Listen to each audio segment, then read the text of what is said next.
Buenas tardes a todos los oyentes de Radio Libertaria que nos honra invitándonos cada 8 días, los miércoles a las 5 de la tarde, hora de la costa este de Estados Unidos, 4 de Colombia, hora de Colombia, 4 de la tarde, hora de Colombia. En el día de hoy vamos a hablar de un tema muy interesante de la historia patria, la historia política y la historia militar de Colombia. Y es lo que se denominó el Plan Lazo en la década de 1960, diseñado por el entonces ministro de Guerra, el general Alberto Ruiz Noboa. Y este Plan Lazo fue una estrategia que ideó el ministro de Guerra con las fuerzas militares y la Policía Nacional para contrarrestar la violencia tripartidista en Colombia, con énfasis en los años 62-65, porque fue cuando el general estuvo ocupando ese cargo. Desafortunadamente, cuando él salió del cargo, se cambiaron las prioridades y no se volvió a atender este tema tan importante de la seguridad nacional que requiere estrategias. Y por eso el Plan Lazo se diseñó de una manera integral, que no era solamente, como vemos en las dos gráficas que están observando ustedes en la pantalla, utilizar la estrategia militar para golpear al adversario, que desde luego debe ser muy inteligente, con unas tácticas muy sorpresivas, muy manejables, muy hábiles, sino que también hay que utilizar en la guerra de guerrillas o en la guerra contrarrevolucionaria comunista, hay que utilizar los elementos del Estado, es decir, el desarrollo en todos los sentidos para afectar esa estrategia comunista que pretende la toma del poder. Y como lo veremos a lo largo de la exposición, hay una serie de elementos que se relacionan unos con otros y que nos indican qué era lo que estaba ocurriendo y por qué era el entorno de esa situación tan compleja en Colombia de una violencia tripartidista. Comencemos por decir que era que los dos partidos tradicionales, liberal y conservador, llevaban para ese momento aproximadamente siglo y medio, 150 años, enfrentados en pugnacidades civiles, pero desde hacía ya más o menos 15 años antes, del año 47, 1947, estaba el Partido Comunista organizando guerrillas y lo que llamaban autodefensas campesinas en diferentes partes del país, preparando lo que aún no han cambiado 80 años después, que es su teoría de la toma del poder por medio de la combinación de las formas de lucha y, como lo decía Jacobo Arenas, el jefe de las FARC, el jefe ideológico, cambiar el viejo modo de vivir en Colombia mediante unas guerrillas que eran estímulo a la subversión. Entonces, por eso la violencia fue tripartidista, porque ya de frente el Partido Comunista se lanzó a asesinar campesinos, a secuestrar, a robar, a matar, a extorsionar, a asesinar personas que estuvieran en contra de su ideología y a eliminar al adversario por medio del terror, que lo han conservado hasta el día de hoy, en 2021. Entonces, aquí vemos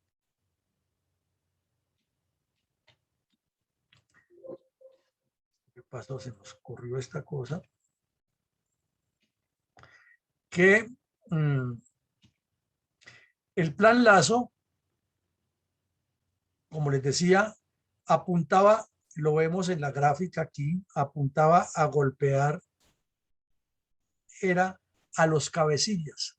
Y aquí los vemos en un IP3 de los famosos cabecillas de esa época,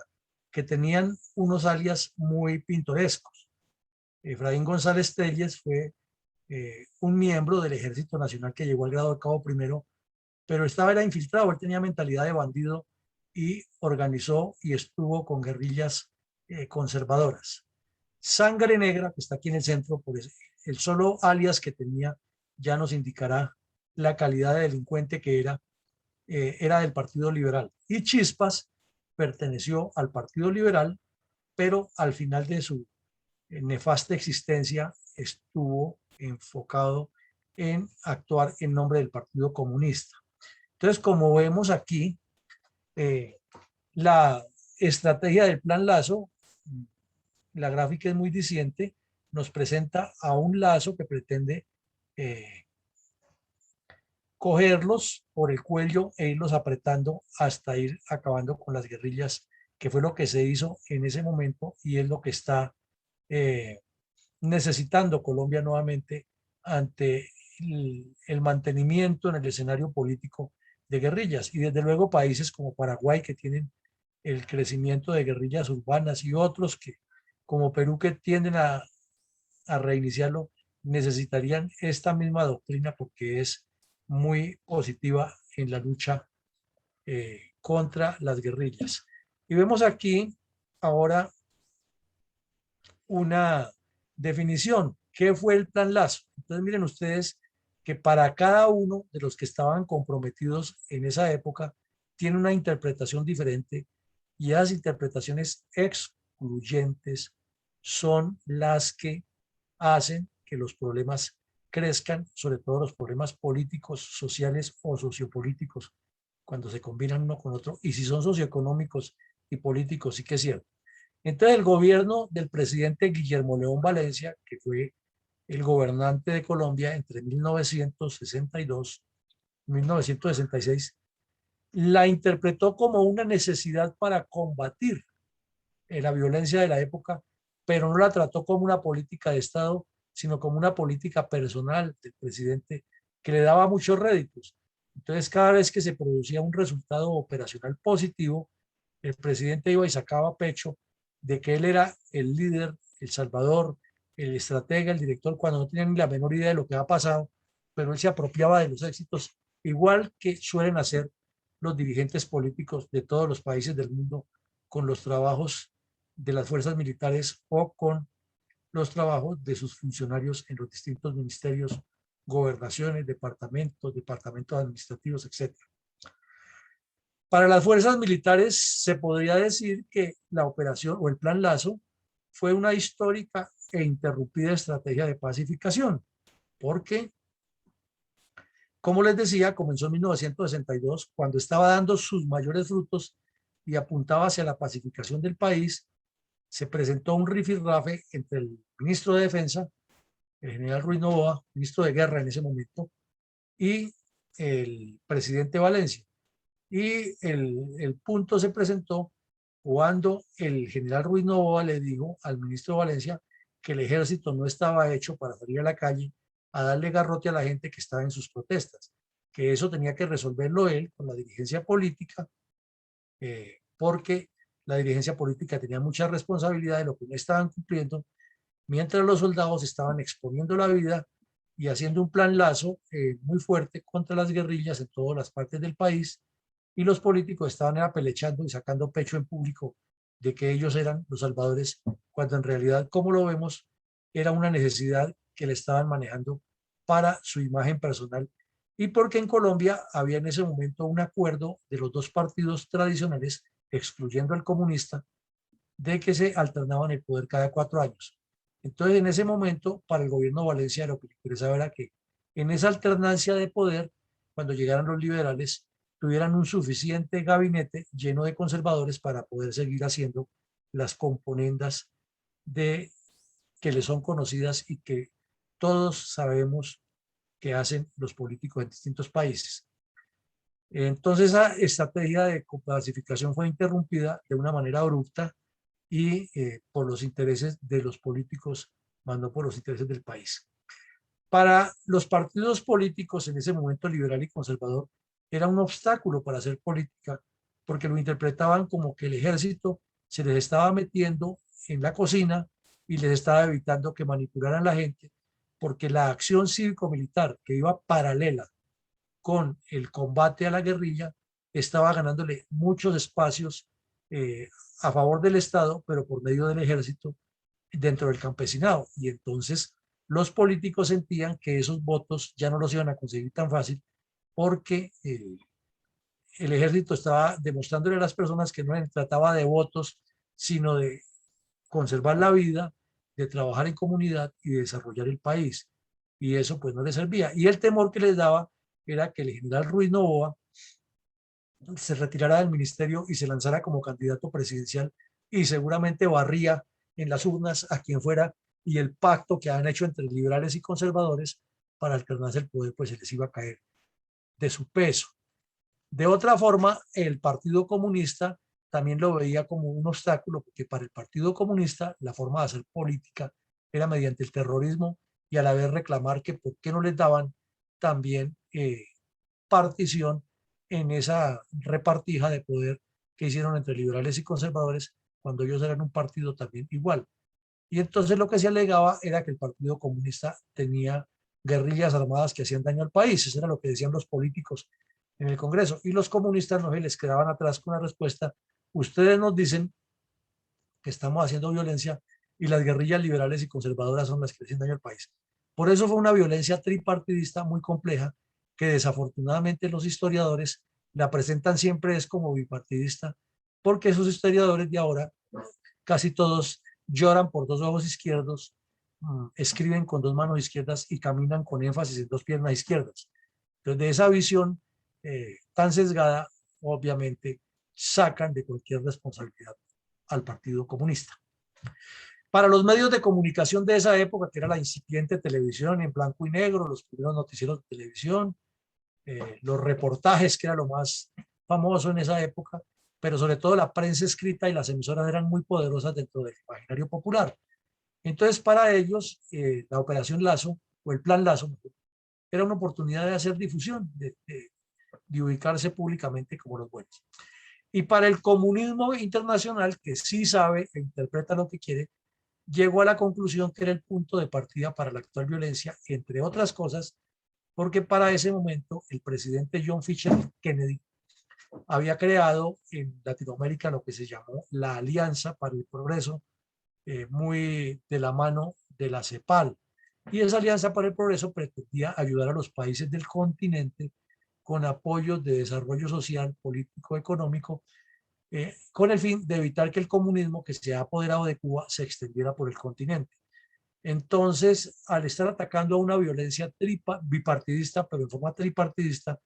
y al estar atacando a la política exterior de Estados Unidos, los comunistas se asentaron en universidades y sindicatos y encontraron una razón fuerte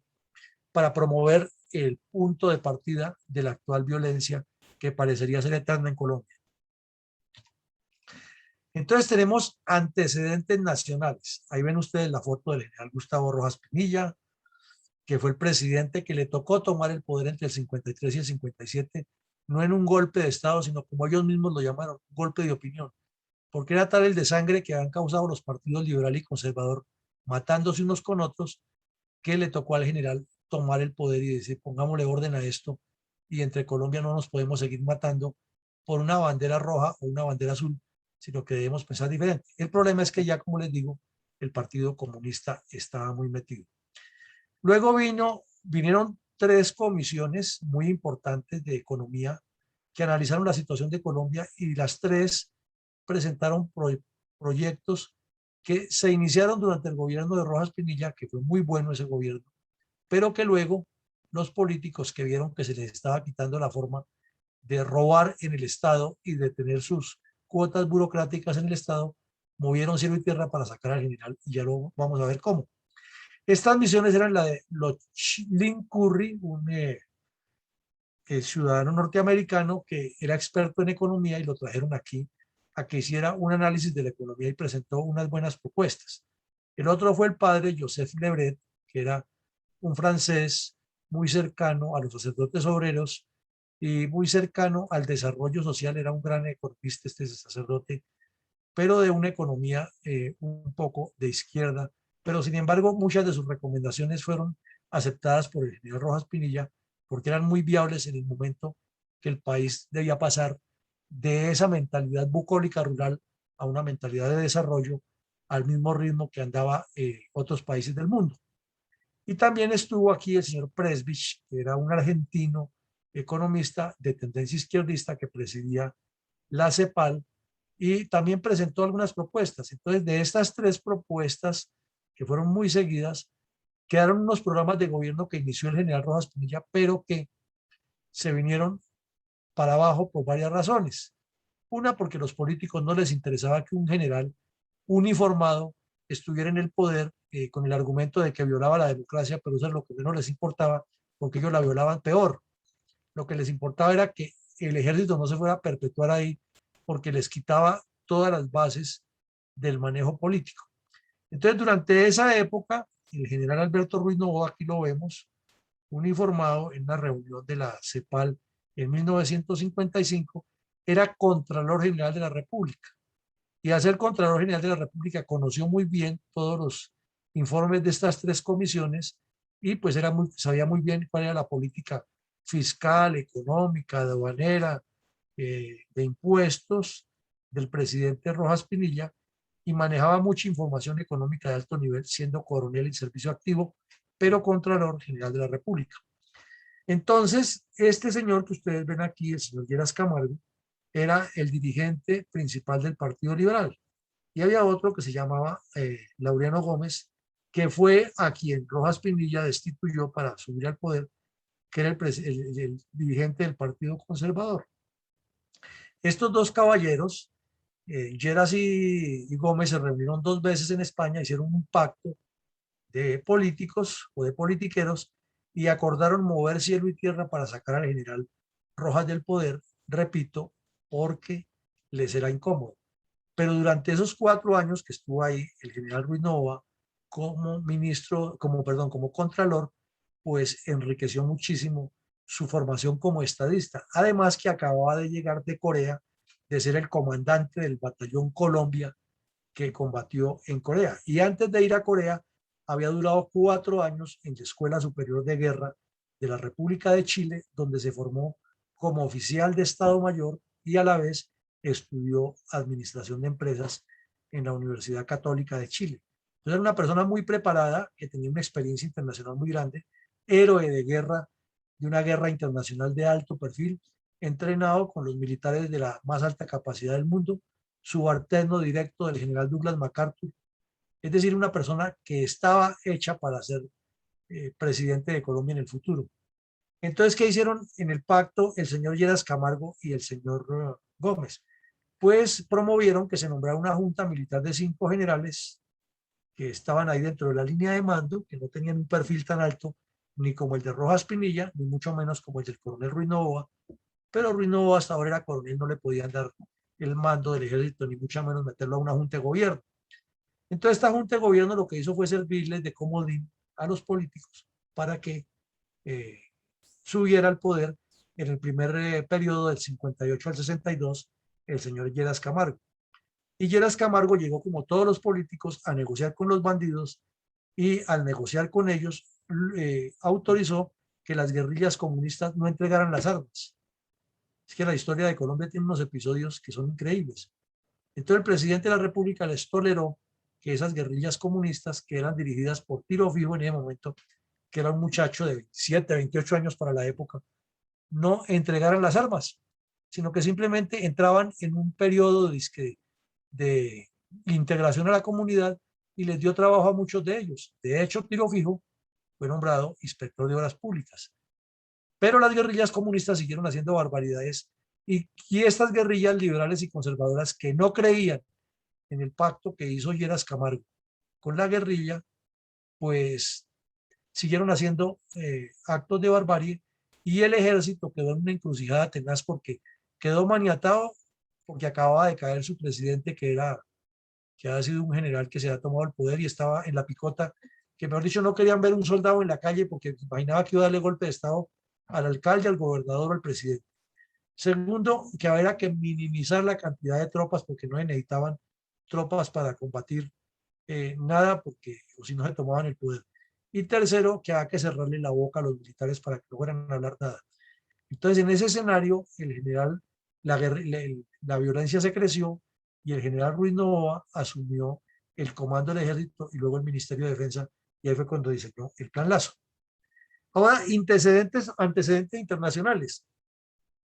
es que España, Europa, hacía 15 años había desarrollado el Plan Marshall,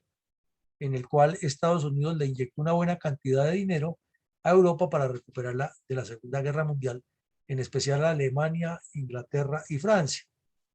Luego vino la Guerra de Corea, donde estuvo el general Novoa de comandante de un batallón, que dejó muchas experiencias y polarizó más al mundo entre comunistas y capitalistas, porque los comunistas del mundo se encargaron de hacerle mucha propaganda a esta guerra. Inclusive enviaron voluntarios, como hacen siempre, internacionalistas, a que combatieran a favor de los comunistas. Y allá hubo gente de Latinoamérica, en brigadas integradas a las tropas chinas y a las tropas rusas y a las tropas coreanas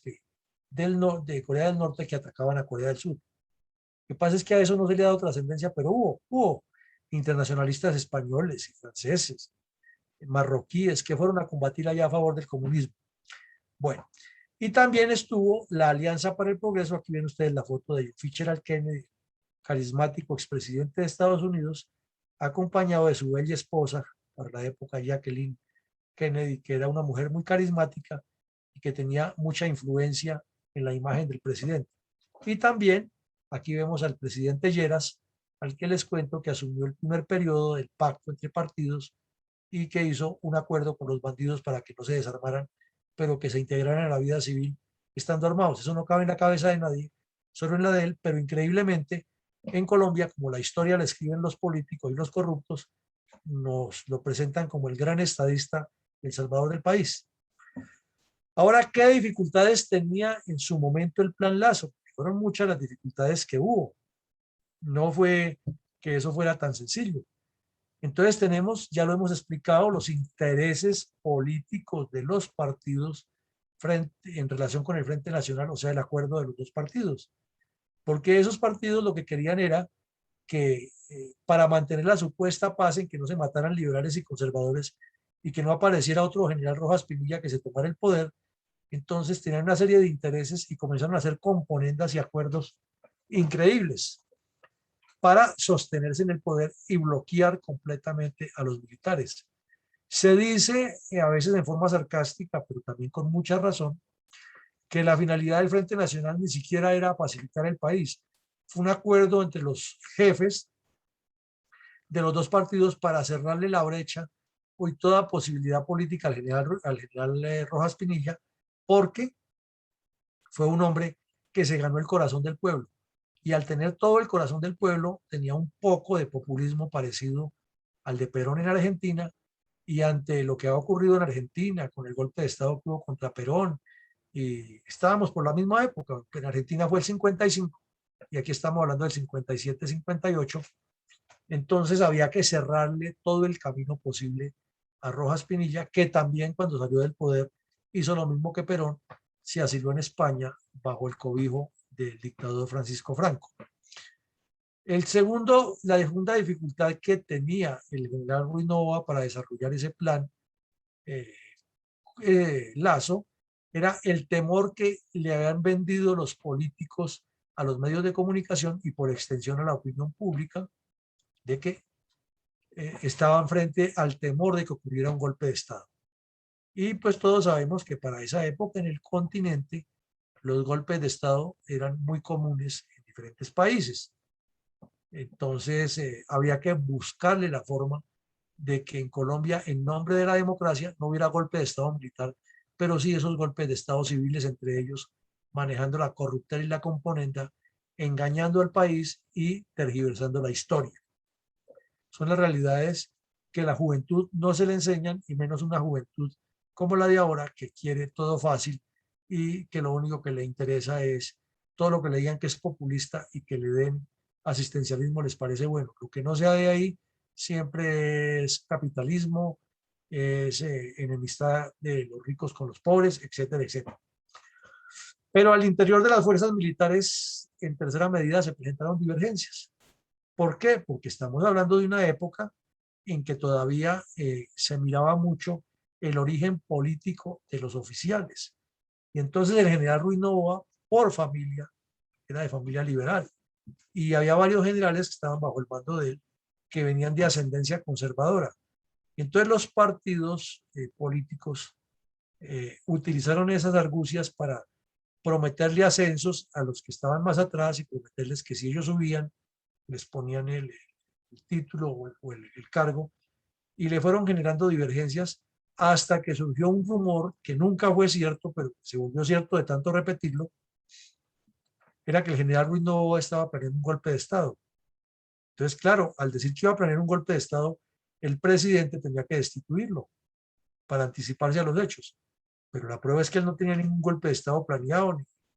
ni nada que se parezca, porque su salida fue más el ruido que hicieron para destituirlo que lo que pasó. Ningún cuartel se levantó, ni nadie se opuso, porque no existía ningún plan de golpe de Estado. Simplemente le vendieron esa idea al pueblo para poder sacar del cargo de ministro de Defensa al general que hubiera sido el siguiente presidente de la República si se hubiera lanzado a la campaña política. Bueno,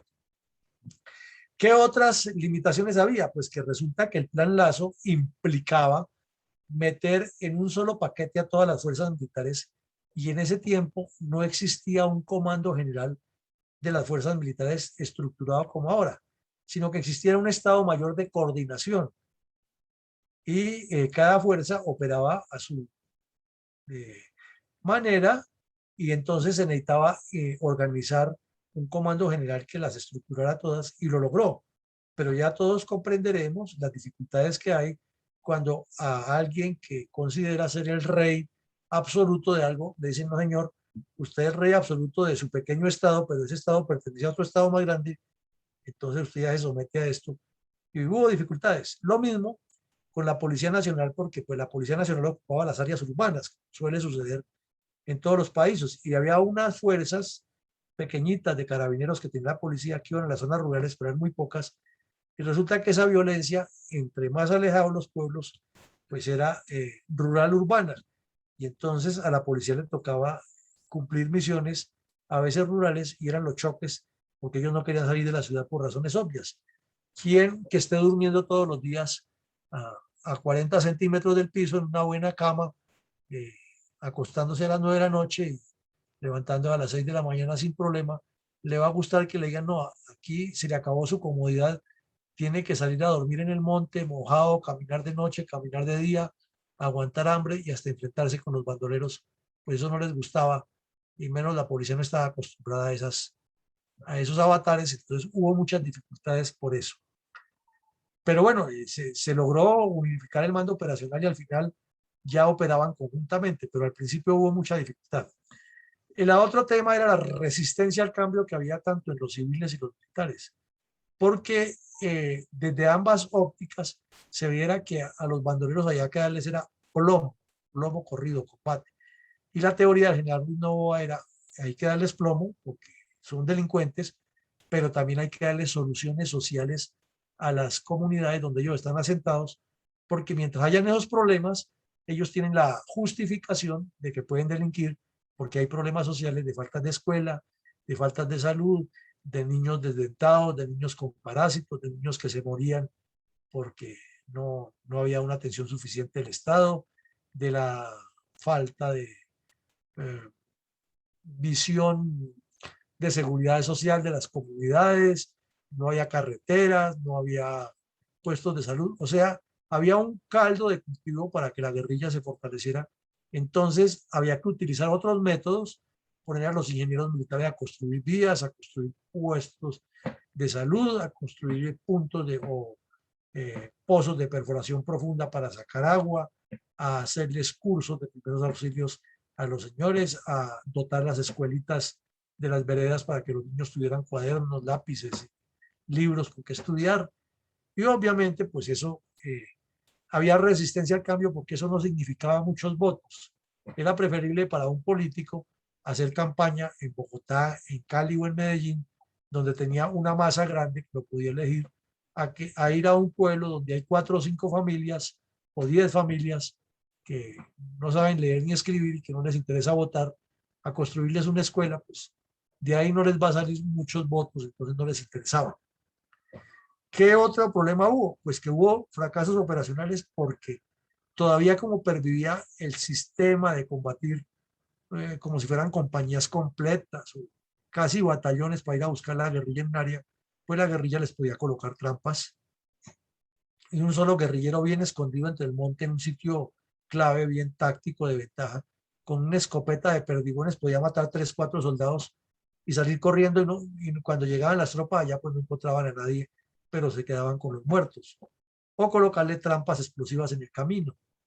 Entonces hubo fracasos y todo eso tenía que revalorarlo el general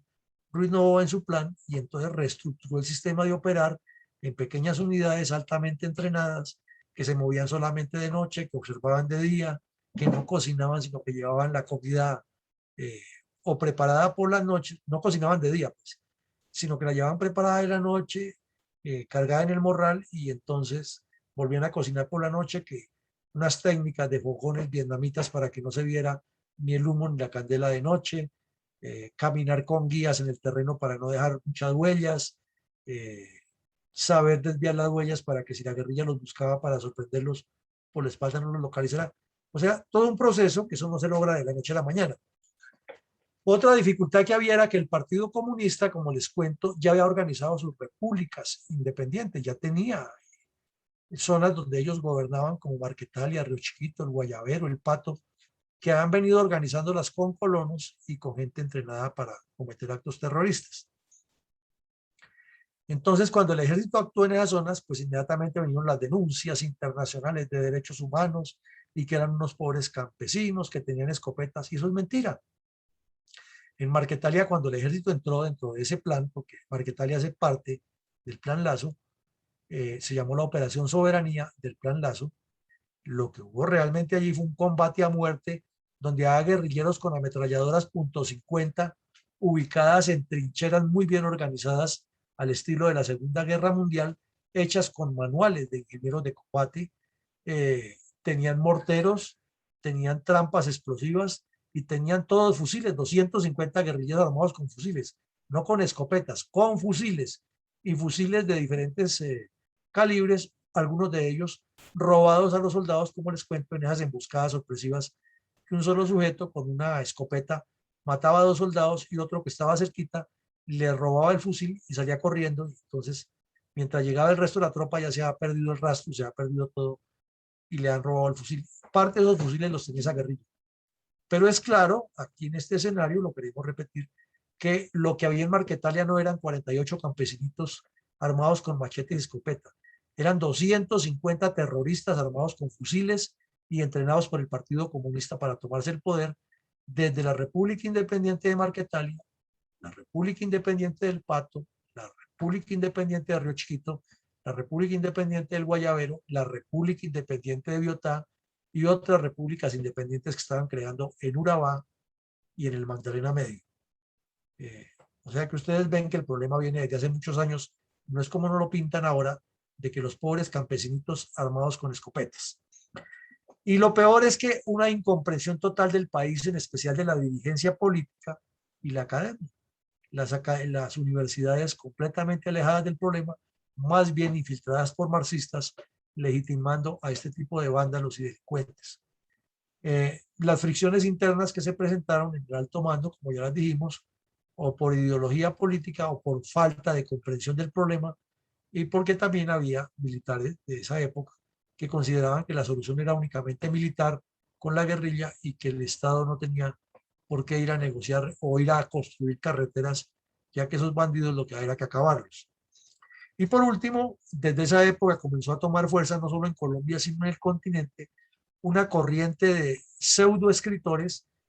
que escriben con 2 manos izquierdas y relatan la historia del continente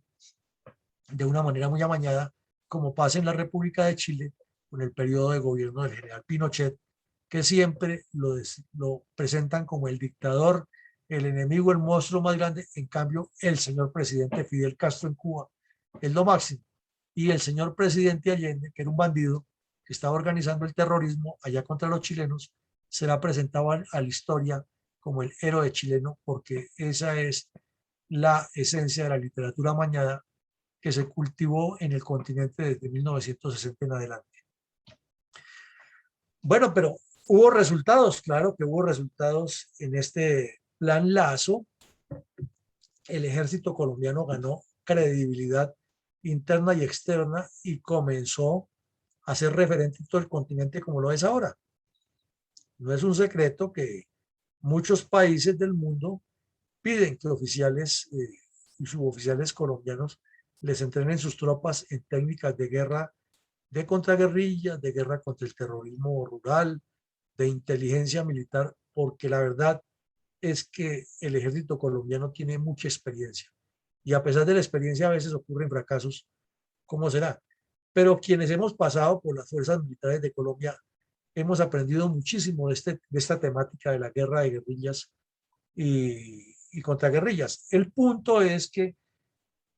los políticos fueron muy hábiles al destituir al general Ruiz Novoa por el supuesto golpe de Estado que no existía,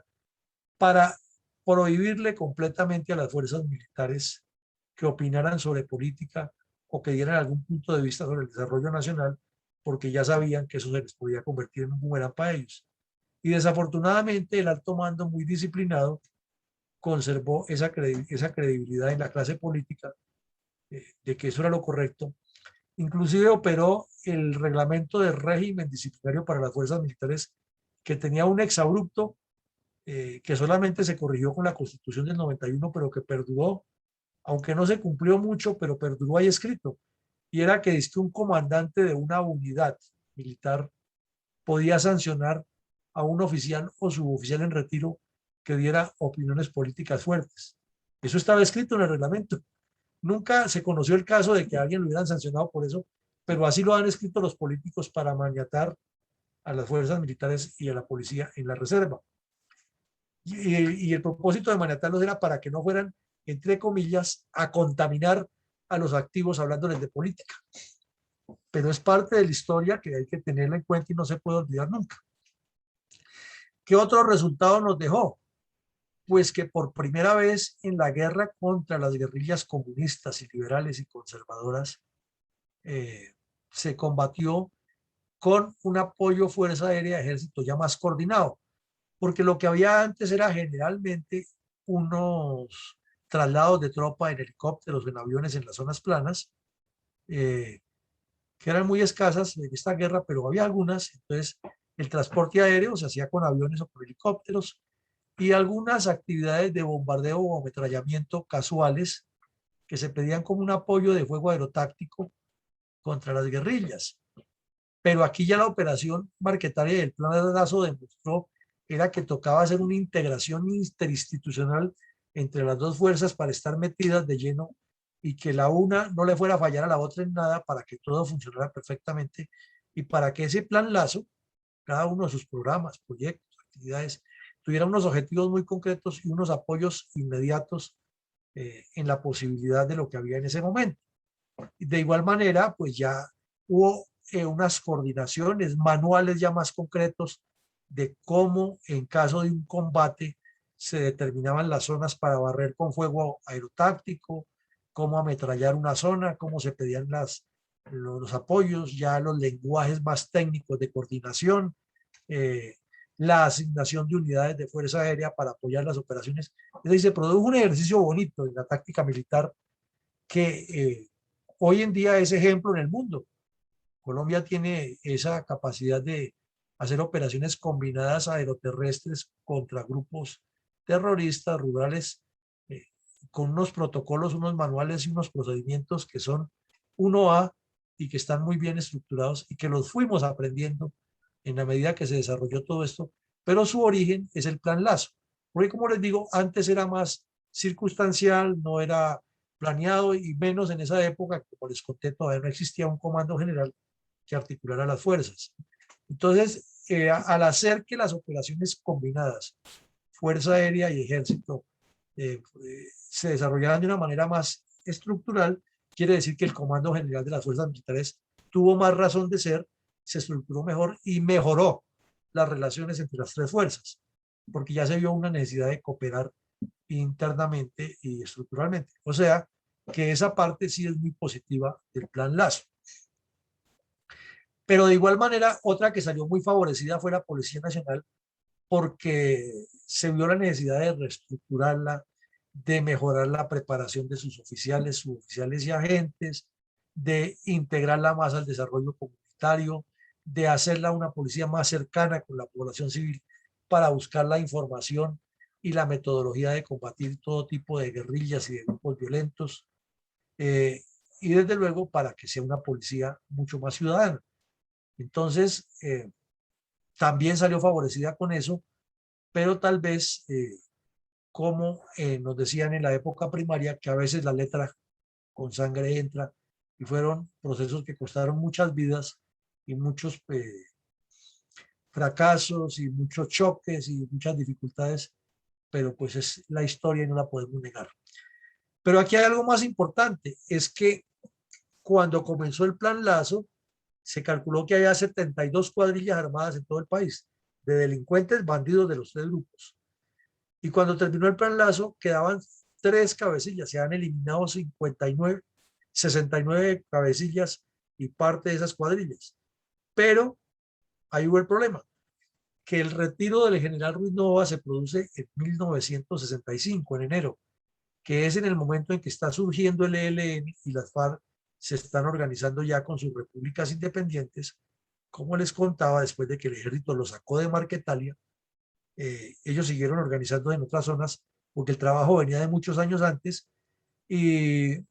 el nuevo mando que asumió, o sea, los que sacaron a Ruiz Novoa del camino, no se preocuparon por llevar todo este esquema de la acción cívico-militar, de la peluqueada de los niños, de construir la escuela, de construir la carretera, sino que se preocuparon más por la parte militar, el choque, la persecución, las bajas de los guerrilleros, o sea, que les dieron en el gusto de lo que ellos querían, que fue perseguirlos en las zonas. Entonces, claro, al entrar a una zona donde la guerrilla tiene controlada por 20 años a la población, que la tiene estructurada para que les dé apoyo, pues puede haber excesos de fuerza porque los campesinos no hablan, porque tienen sus hijos en la guerrilla y no van a contar dónde están los guerrilleros, porque los mismos campesinos son los que les han ayudado a construir las trincheras, les han ayudado a cargar el mercado, les ayudan a decirles cuándo viene la tropa por ahí, y entonces se pudieron cometer excesos, y eso pues fue lo que después incrementó la presencia de nuevas guerrillas. Pero en ese momento el Plan Lazo, que se hizo con, les estoy contando, muy bien coordinado y con el apoyo de todos los organismos políticos y sociales del país, pues logró que los cabecillas se fueran dando de baja porque la misma población los delataba. Pero al cambiar la dinámica, entonces la población también cambió de dinámica. Es que son juegos de la política que hay que entenderlos muy bien. Igualmente, ese Plan Lazo demostró la importancia de hacer acción cívico-militar en las zonas donde está la presencia de la guerrilla, y eso pues es una recomendación en este momento para Paraguay, que tiene guerrillas allá de Patria Libre y los amigos de las FARC. Hay que ponerle cuidado a eso, mucho trabajo con la comunidad para que la población y las tropas sean amigos, porque cuando no se hace eso, se produce el enfrentamiento, la confrontación, el choque, y eso afecta muchísimo. Pero también el Plan Lazo nos dejó otras realidades, y es que dejó en claro que faltan objetivos nacionales en Colombia. Colombia, aunque parezca increíble, no tiene objetivos nacionales, porque los políticos lo que buscan es seguir ese esquema del Frente Nacional que quedó metido en el ADN. Es que mientras esté un grupo o un partido en el poder, él hace lo que le conviene a su grupo y el partido, y ojalá que me pueda sostener el siguiente periodo. Si no puedo, entonces entro en oposición a hablar mal del que está ahí, hacerle la guerra para sacarlo, y otra vez que lo recupere, volvemos a lo mismo, y se vuelve cíclico y repetitivo ese esquema de corruptelas, de amiguismos, de favoritismos que es muy común en todo el continente. Y al no haber objetivos nacionales, pues encuentran el territorio abonado para eso. Pero si se dice el objetivo nacional es el desarrollo económico en A, B y C, entonces gobierno que llegue, no importa el que sea, tiene que hacer A, B y C para que el país funcione. Pero como no hay eso, sino que cada partido, cada gobierno llega con su propuesta, pues pasa lo que ocurrió aquí, que el Plan Lazo fue muy efectivo durante el 62 al 65, pero de ahí en adelante no lo fue tanto, por lo que estoy diciendo. Igual manera, por haberlo suspendido tan abruptamente, no se desarrollaron todos los planes previstos, porque ustedes entenderán que se inicia el Plan Lazo con un énfasis grande militar, con un apoyo de algunas entidades del Estado, pero a eso hay que meterle planes de desarrollo estructurales que repito, no son rentables para los políticos y por eso los paran. Esa es la realidad. Entonces, ¿para qué le vamos a abrir una carretera a los campesinos de la vereda Galilea del municipio de Vistahermosa Meta, donde hay 8 familias? ¿Para qué les vamos a abrir allá la carretera? En cambio, esa plata la podemos utilizar para hacer política en Villavicencio, que queda 3 horas de allá, y allá si hay 500.000 habitantes, de ahí se pueden sacar más votos. Esa mentalidad es la que ha tenido al país atrasado y no ha logrado que esa parte externa, ese hinterland, se desarrolle como debe ser. Y esos planes, parte de esos quedaron hechos en el Plan Lazo, pero quedaron como todos los planes en la política colombiana y del continente, guardados en anaqueles, y llegó un nuevo gobernante con un nuevo plan, mejor o peor, hace una parte, no lo termina de desarrollar, al que llega no le importa ese plan, sino ni el anterior, sino que lo que le interesa es volver cómo se ubique él con su gente, y así, pues, esos errores políticos condujeron al crecimiento de las guerrillas comunistas que tenemos ahora. Entonces, en síntesis, el Plan Lazo fue una histórica e interrumpida estrategia de pacificación. Ahí vemos al general Ruiz Noboa con 3 ministros, en su momento, él como ministro de guerra, hablándoles ahí en un pasillo de la presidencia de la República, hablándoles de ese plan y la necesidad que había de estructurar algo mucho más serio para Colombia. Y si le hubieran hecho caso a este hombre que podemos ahí vestido de general, seguramente hoy la historia sería diferente y tal vez en este escenario estaríamos hablando de cosas mucho más agradables. Entonces, ahí ven ustedes que eso fue lo que pasó con el Plan Lazo. Nos parece que hemos hecho un resumen muy claro, que a nuestra audiencia le queda entendido qué es lo que ocurrió, y desde luego quienes estén más interesados en conocerlo, pues los invito a leer este libro que es de mi autoría, que se llama El Plan Lazo y que tiene toda la información de lo que allí ocurrió, con fotografías, con documentos, con análisis, y se puede pues acceder a él por medio de la plataforma. Pues llegamos hasta aquí hoy, les agradecemos muchísimo su atención, desearles como siempre que Dios siga bendiciendo a este continente americano y que nos traiga dirigentes políticos capaces, que tengan amor por sus patrias, por el desarrollo, por sus pueblos, y no personas que piensen que la solución es imitar a Cuba, Nicaragua o Venezuela comunistas, porque eso es trasnochado y eso no tiene futuro en el mundo. Muchísimas gracias a todos y una feliz tarde.